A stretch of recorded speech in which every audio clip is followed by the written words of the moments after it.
আরো একটি যে বিশেষ খবর উঠে আসছে, যে গোপন খবরের ভিত্তিতে নেশা বিরোধী অভিযানে সাফল্য। তেলিয়ামুড়া থানার পুলিশের উদ্ধার করা হয়েছে প্রায় 2.5 লক্ষ টাকার হেরোইন। তেলিয়ামুড়া থানার পুলিশ গ্রেপ্তার করেছে 2 নেশা কারবারিকেও। শনিবার দুপুর প্রায় 2:30টা নাগাদ তেলিয়ামুড়া মহকুমা পুলিশ আধিকারিক পান্নালাল সেনের নেতৃত্বে তেলিয়ামুড়া থানার পুলিশ অভিযান চালায় এবং তেলিয়ামুড়ার মোহরছড়ার এক বাড়িতে অভিযান চালায়। একেবারে বিস্তারিতটা আপনাদের সামনে তুলে ধরবো।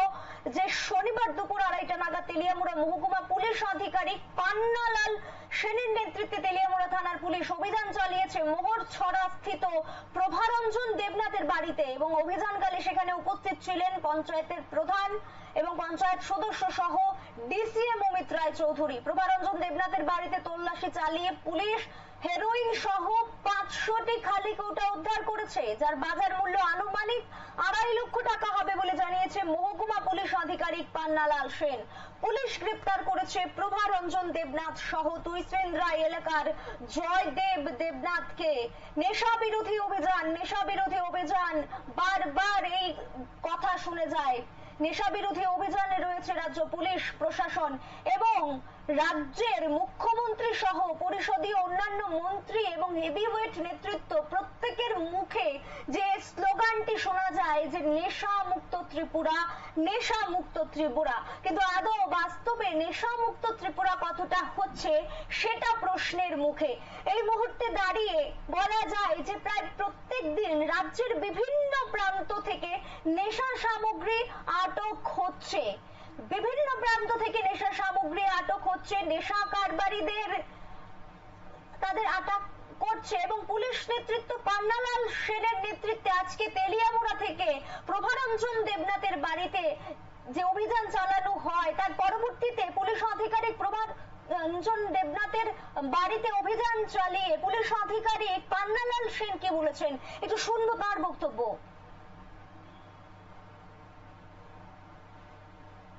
আজকে আমাদের কাছে একটা গোপন সূত্রে খবর আসে যে তুইসিন্দের একটা ছেলে জয়দেব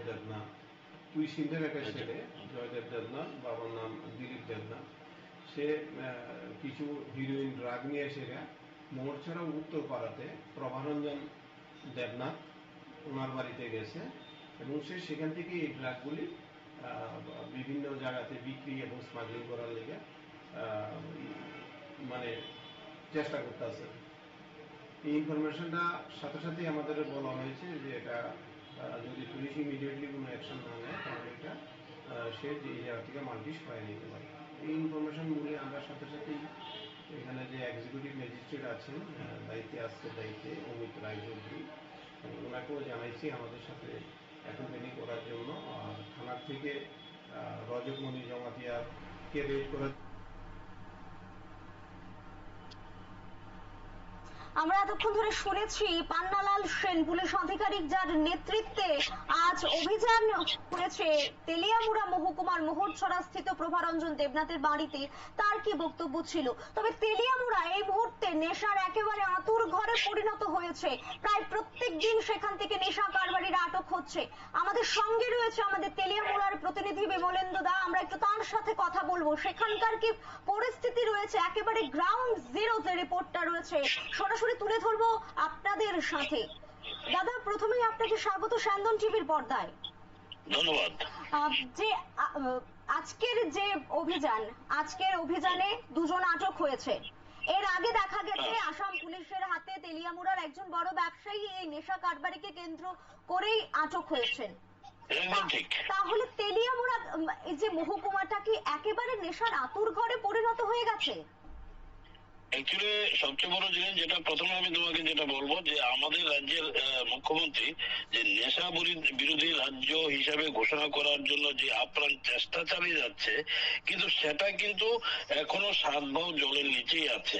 কারণ প্রতিদিন রাজ্যের কোথাও না কোথাও নেশা কারবারিদের দৌরাত্ম বৃদ্ধি পাচ্ছে এবং বিশেষ করে তেলিয়ামুড়া আজকে যে ঘটনাটা ঘটেছে যে মোহরছড়াতে একদম বিশাল পরিমাণ হিরোইন যেটা তুসিন্দ্রায় থেকে জয়দেব দেবনাথ নামে একজন লোক সেটা নিয়ে গেছে মোহরছড়াতে প্রভারঞ্জন দেবনাথের বাড়িতে এবং সেখানে যাওয়ার পর এই পুলিশের কাজ কাছে গোপন খবর আসে এবং পুলিশও যথারীতি মহকুমা পুলিশ আধিকারিক বর্ণাল সেন এবং আমাদের তেলিয়ামুড়া থানার যে এসআই রজত দেববর্মা সাথে পুলিশ টিএসআর নিয়ে সেখানে রেড করে এবং সাথে সাথে সেখানে সার্চ করে। এবং সবচেয়ে বড় হলো পুলিশ যে কাজটা করেছে এবং সবটাই আইন সিদ্ধ ভাবে করেছে।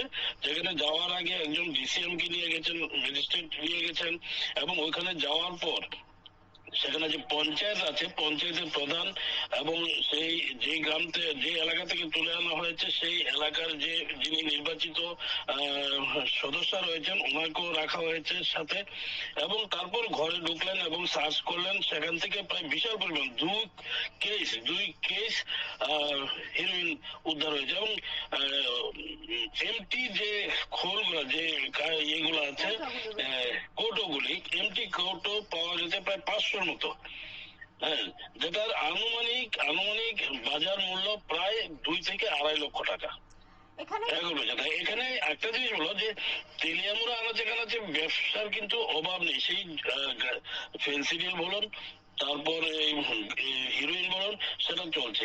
কিছুদিন আগে প্রসেনজিৎ সাহা তার গত 2024-এর 25 ডিসেম্বর সে আসামে একটা পুলিশ তার একটি গাড়ি, সেটাতে সিমেন্ট লুট করা ছিল এবং গোপন খবরের ভিত্তিতে সেখানে যখন এই গাড়িটিকে আটক করে যখন সার্চ করা হলো, সেখান থেকে প্রায় 45 কোটি টাকার এই নেশা সামগ্রী, যেটা হলো ব্রাউন সুগার, হেরোইন, এসব উদ্ধার হয়েছে। সবচেয়ে বড় কথা হলো এই যে তারও আরো আগে আমাদের তেলিয়ামুড়ার একজন মুসলিম সম্প্রদায়, সংখ্যালঘু সম্প্রদায়ের একজন ব্যবসায়ী, যে প্রথমে ছিল একজন রিক্সা ড্রাইভার, রাতারাতি সে একদম বলা যায় 10-12 বছরের মধ্যে সে একদম কোটিপতি হয়ে গেল। তার রেলের যে ওয়াগনার আছে, মালের যে ওয়াগনার আছে, তার টেন্ডার পেয়েছে, দিল্লি থেকে টেন্ডার পেয়েছে। রেল দিয়ে যে মালামাল আসছে সেখানে করে ফেন্সিডিল এবং গাঁজা পাচার হচ্ছে, সেটাও ধরা পড়লো। আগরতলা রেল স্টেশন ধরা পড়লো। বর্তমানে জেল হাজতে আছে, ছেলে বাবা সহ সবাই জেল হাজতে আছে। এবার এই প্রসেনজিৎ সাহা এটা ছোট্ট সারের ব্যবসা দিয়ে শুরু করে। এবার সারের ব্যবসাতে আমাদের তেলিয়ামুড়াতে কমপক্ষে 6 থেকে 7টি দোকান আছে তেলিয়ামুড়া শহরের উপরে, আশেপাশে গুলো বাদ দিয়ে। একদমই দাদা, প্রশ্ন যে পুলিশ তো অভিযান চালাচ্ছে, ধরাও পড়ছে, কিন্তু প্রক্রিয়াটা অনেকটা ধীর গতিতে চলছে। আরেকজন সে জায়গায় দাঁড়িয়ে গোপন খবরের ভিত্তিতে বলছে পুলিশ অভিযান চালাচ্ছে, তো পুলিশ কি কোথাও না কোথাও গিয়ে তেলিয়ামুড়াতে ব্যর্থ? সেটা ব্যর্থ শুধু তেলিয়ামুড়া নয়, অ্যাকচুয়ালি যে ব্রাউন সুগার গুলো আসছে সেগুলো তো বাইরের থেকে আসে, বহিরাজ্য থেকে আসছে এবং সেগুলো আসার সময় তেলিয়ামুড়ার আগে বহু থানা আছে, পুলিশ ফাঁড়ি আছে, বা ওই কি বলে বিএসএফ, ওইগুলা আসাম লেভেল ইন্টেলিজেন্স আছে, বিএসএফ এর ইন্টেলিজেন্স আছে, ত্রিপুরার ইন্টেলিজেন্স আছে, এসবি আছে। এসবি তো কোথাও কোনো কাজই নেই, এসবি তো জিরো। তাদের যে পারফরমেন্স স্পেশাল ব্রাঞ্চ, ওদের পারফরমেন্স জিরো বলতে গেলে। এবং আগরতলা চলে যাচ্ছে কতগুলো থানা পেরিয়ে। তেলিয়ামুড়া থানা মানলাম তাদের ব্যর্থতা রয়েছে এবং আছেও, কিন্তু গোটা রাজ্যের যে এই যে করিডোর, যে আমাদের আসাম আগরতলা জাতীয় সড়কের উপরে যে থানাগুলো আছে, তাদের কি সাফল্য আছে? কোথাও সাফল্য নেই। একেবারেই দেখা যাচ্ছে যে আসাম পুলিশ গ্রেপ্তার করছেন বহু নেশা কারবারিকে, একেবারে ত্রিপুরা থেকে লোড হয়ে যাওয়া বিভিন্ন নেশা সামগ্রী সহ মাল গাড়ি আটক করছে আসাম পুলিশ গ্রেপ্তার করছে রাজ্যে এসে। সেখানে কি রাজ্য পুলিশের ব্যর্থতা নয়?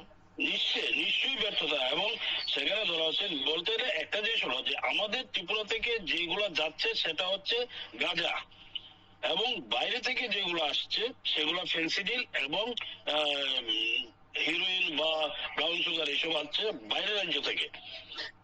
এবার কথা হলো যে সেগুলো তো আমাদের যে বেশিরভাগ যে ইয়েগুলো আছে, আমাদের খয়ারপুর বাইপাস রোডেই হলো তার মেইন কারখানা, যেখানে প্রতিনিয়ত সেখান থেকে গাঁজা লোড হচ্ছে এবং সেখানে আনলোড হচ্ছে ব্রাউন সুগার।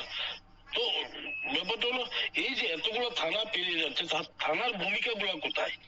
খবর, গোপন খবর যদি পায়, এবার গোপন খবরটা কি হয়? গোপন খবরটা হয় যে কোনো কারণে যদি দুই পক্ষের মধ্যে যদি লেনদেন নিয়ে কোনো সমস্যা হয় বা লাইনম্যান নিয়ে যদি কোনো সমস্যা হয়, তাহলেই একজন পুলিশের কাছে জানিয়ে দিল, সেটা হলো গোপন খবর। তাছাড়া পুলিশ চেকিং করে, গোপন খবর বাদ দিয়ে পুলিশ চেকিং করে, পুলিশ করে কোনোদিনই ধরতে পারছে না বা সেটা সামলে পাচ্ছে না। একেবারে অসংখ্য ধন্যবাদ দাদা। আবারও জানবো আপনার কাছ থেকে তেলিয়ামুড়া মহকুমার গোটা পরিস্থিতি। ধন্যবাদ পাশে থাকার জন্য। একেবারেই যে প্রশ্ন আবারও উঠে আসছে যে গোপন খবর তখনই আসে যখন উভয় পক্ষের মধ্যে লেনদেনের মধ্যে কোথাও গিয়ে হয়তো এক পক্ষ লেনদেনের কোনো একটা খামতি দেখা যায়, আদারওয়াইজ পুলিশের চেকিং এ কিন্তু সম্পূর্ণটা বেরিয়ে আসছে না। এবং সেই জায়গায় দাঁড়িয়ে রাজ্যের মুখ্যমন্ত্রী বা মন্ত্রী পরিষদে অন্যান্য যারা রয়েছে প্রত্যেকেই যখন নেশামুক্ত ত্রিপুরা বলছে, নেশামুক্ত ত্রিপুরা করার স্লোগান দিচ্ছে, একেবারে বর্তমান সরকার রাজ্যে প্রতিষ্ঠিত হওয়ার পর যে কয়েকটি হাতে গোনা স্লোগান দিয়েছিল, বিকশিত ত্রিপুরা, এক ত্রিপুরা শ্রেষ্ঠ ত্রিপুরা, তার সাথেই ছিল নেশামুক্ত ত্রিপুরা। কিন্তু নেশামুক্ত ত্রিপুরা কি ভাষণের জালেই একেবারে আবদ্ধ, নাকি বাস্তবে তার কোনো হচ্ছে কোনো বাস্তবের পরিপ্রেক্ষিতে সেটা বাস্তবায়িত? কারণ তার কোনো চিহ্ন মাত্র নেই। রাজ্য পুলিশ প্রশাসন, স্পেশাল ব্রাঞ্চ যারা রয়েছে বা গোয়েন্দা বিভাগ, কেউ সেইভাবে বা নার্কোটিক্স ডিপার্টমেন্ট যারা রয়েছে তারা যে খুব একটা ভালো কাজ করছে সেদিকে কিন্তু একেবারে প্রশ্ন উঠছে বারবার। এবং তেলিয়ামুড়ার আজকের এই অভিযান আরো একবার প্রশ্ন তুলছে রাজ্য পুলিশ প্রশাসনের দিকে, রাজ্যের নার্কোটিক্স ডিপার্টমেন্টের দিকে।